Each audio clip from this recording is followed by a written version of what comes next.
Good day everyone. I am Michael, the moderator for this webinar.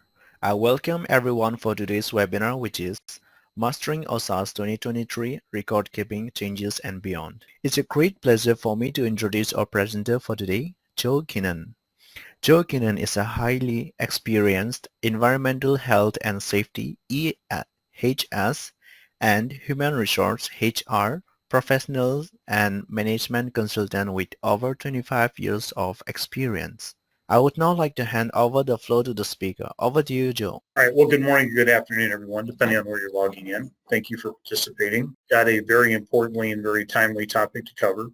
So got a lot of information to cover today. We're going to be covering OSHA record keeping from the ground up, defining what OSHA record keeping is, how it applies to your organization. So let's start off by defining what are OSHA's record keeping requirements, just so we all get a common baseline. And this is going to apply to virtually any industry. Whether you're a manufacturing organization, a construction-related industry, a service-orientated industry, or maybe you do a combination thereof, these are all going to be very applicable to what you do. Mainly required to keep three forms. OSHA record-keeping basics. Now, if somebody has a pre-existing injury, if somebody's put on light duty, the other change, and this has been in place for a while, it's also important, and a lot of companies don't realize this, that you have to have a procedure in place and train your employees on how to report injuries. You also cannot discriminate against an employee for reporting a workplace injury or illness. OSHA log access. In some cases, there are certain things that are considered, and understandably so, sensitive in nature.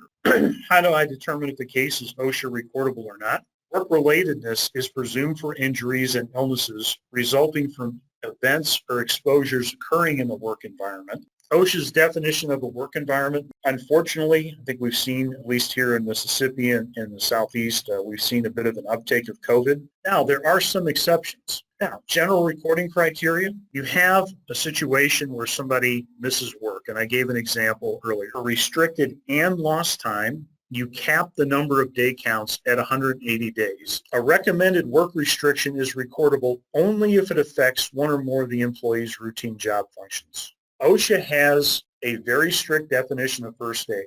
So obviously any first aid case is not going to be OSHA recordable. Using a non-prescription medication at non-prescription strength. Using an eye patch, removing foreign bodies from the eye using only irrigation or a cotton swab. Anything else, if it's not listed, is considered medical treatment. Removal of foreign bodies embedded in the eye. The annual summary form. So you're required to review the OSHA 300 log for completeness and accuracy. A senior company executive has to sign.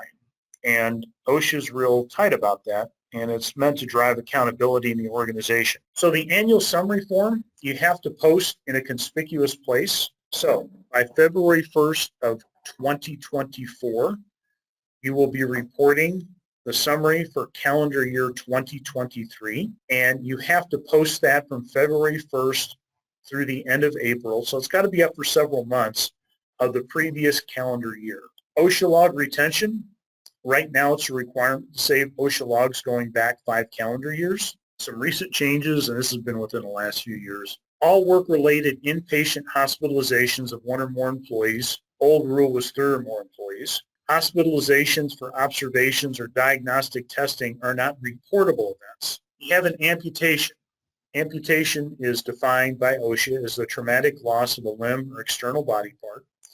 Amputations can be full or partial, and they can happen with or without bone. If you're a federal OSHA state, you can report it by doing one of the following, calling the 1-800-321-OSHA. So a complete report under the final rule must include, and you want to get all the employees' contact information before you report, number of employees affected by it, names of the employees, and their contact information. The 2024 new requirements. OSHA is amending its regulation to require establishments with 100 or more employees in certain designated industries. Establishments with 20 to 249 employees in certain industries will continue to be required to submit the Form 300A, the summary form, to OSHA once a year. All establishments with 250 or more employees are required to keep records under OSHA's record-keeping guideline. OSHA is also updating the NAICS codes